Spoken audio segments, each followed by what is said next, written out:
Hello, my name is Juan Felipe González Moreno, and today I'm going to present my final project for a three-dimensional design class. We'll explore the process of creating a 3D interpretation of a painting by Francisco de Goya, a renowned Spanish painter.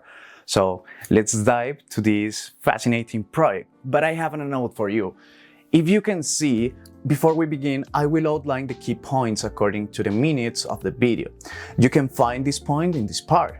But don't worry if you are watching this video on YouTube, as the video is divided into the chapters for easy navigation. Now that you know what is this recommendation, you can go for every part that you want to go, like the conclusion on every part. But in this moment, we are going to start talking about why I select this specific painting for Goya, specifically La Maja Desnuda or Nude Maja. Before we begin, let me give you an overview of the project. Our goal was to take a classic two-dimensional painting and convert this in a 3D sculpture. Now I'm going to answer the question, what did I choose that painting? So in the first part, I have to give you a little bit part of the context, because in this time it was so abnormal to have a painting of a normal people in nudes or without clothes. So for me, it was so fantastic to select this painting because it was so controversial. Only was correct if this painting was for people that be part of the mythology or the other part of the superhuman or something like this. So we have to know that this painting between of the 1797 and 80,000. And for this, I select especially this painting. We start by geometrizing the 2D image. This improves interpreting the painting and placing tracking paper over it, and understanding the bidimensional structure through the platonic solid. This step is so important if you want to understand how to convert a flat image in a 3D design or in a 3D model.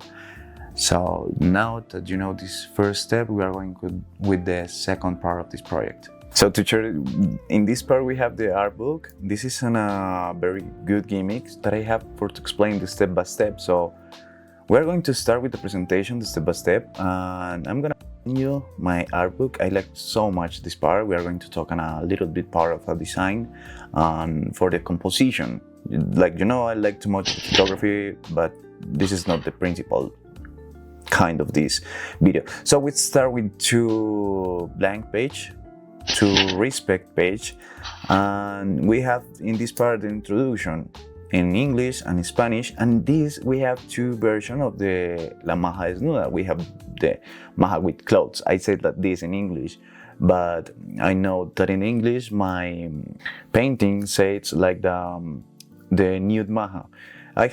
Here we have the comparison of this part, and we have the materials in this part. And in this, we are going to do the step 2, that is the process of creation. Like you can see, with the process of creation, this is the second part, the creation of a 2D character in aluminum sculpture. So we are going to start with the build a proportional character using an aluminum structure. Following the rule that says that you have to use an 8 heads, we use this proportion for the characters be so real and proportions.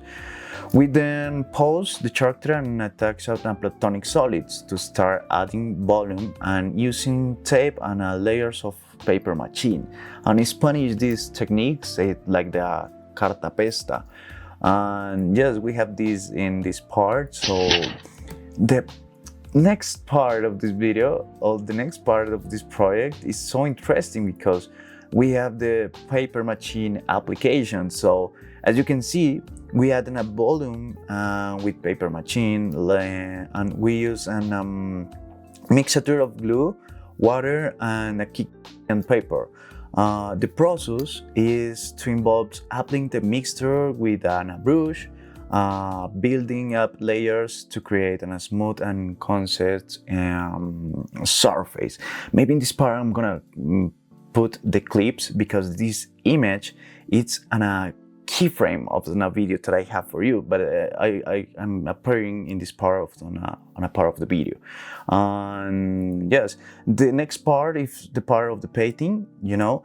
And in this part, we then move to the painting. A base color is applied first, followed by skin tones, and the shadows are added to give an depth. And a mix of burn paint is used for achieve desired skin tone.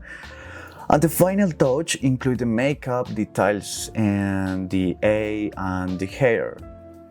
Now we are going with the part of the details and final touch. In this step we add the final details like the makeup, like I mentioned it in the other part, the eyes and the hairs to bring character to life.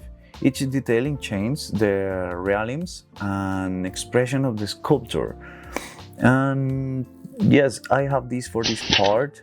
And finally I am making a little bit part of a creation of on a backstage, on a stage, sorry. It's no more for the part of the art book. In this part of the project we have almost the 50% complete. Like you can see, we have the principal character finished.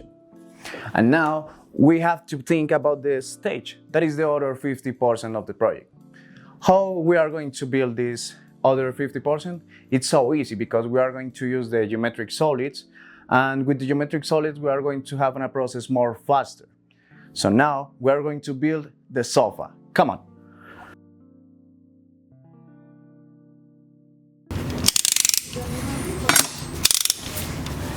We are going to use the template that we printed to generate the main structure of the sofa. The first thing that we are going to do is cut into the parts to later assemble this sofa. After we assemble the sofa with tape, we are going to make a process to apply the papier-mâché, or in Spanish, the name of this technique is the cartapesta. When you have this process, or when you have the sofa finished, you have this result. As you can see, we had a field of cotton for a more strong structure. And now we are going to start with the process of to apply the papier-mâché. Like you can see in this part we have the sofa. And this is the result of to applying 2 layers of the cartapesta technique. Now I'm going to apply other layer, and after of this I'm going to use this technique to start to painting this process.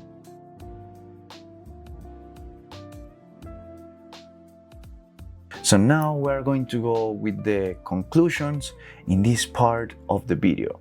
Now we're right to the final part of the video. I'm gonna give you my conclusion, and is try really understand how to convert a bidimensional image to a 3D model. And it's so important because this is the final of the three-dimensional design, but it's no more, teacher, so I only want to do on a different video. And goodbye, teacher, it's no more, see you later, maybe tomorrow with the final exam, final boss, and peace and love, Mr. Chafu.